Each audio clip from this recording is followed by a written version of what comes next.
السلام عليكم ورحمة الله تعالى وبركاته. تولد كليها أما كيدك كليها وسوق مدو أيوة عن سنة دونك إسلام كان لجود يبيو كليها ذلك دجن تولدا وحيوب بلان قادين إن كليك استوى كلا بحان أيوجود دونان سنة كبعدي لكن تسوامي لجوما ويلون اليوم دقيقة غير طوام مقال كان وحين أركض دونا مرك فقري يتشهل ما كل مان وحكرنا دونا.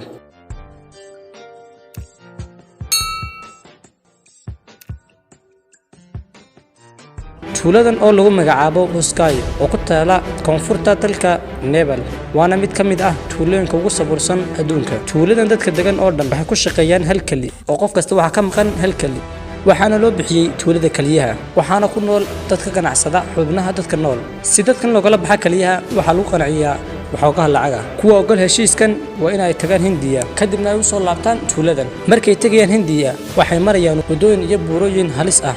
kadib marka ay tagaan Hindiya waxa lagu sameeyaa qalliin marka qalliinkaas uu dhamaadana way noqonayaan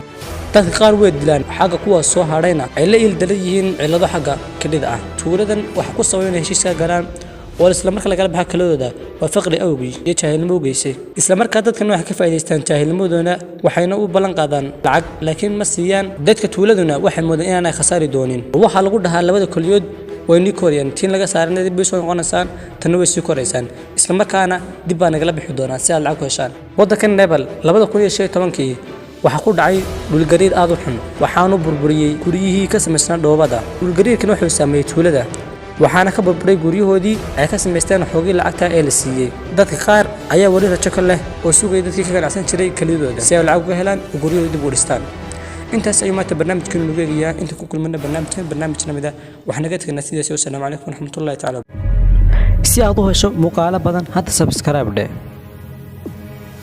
oo ka mid noqo kumanaanka qof ee ku xiran channelkayga Xamta Jooqane nagu soo bir caalamkan cusub adoo ka faa'iido doona xogooyin iyo dhacdooyin la yaab leh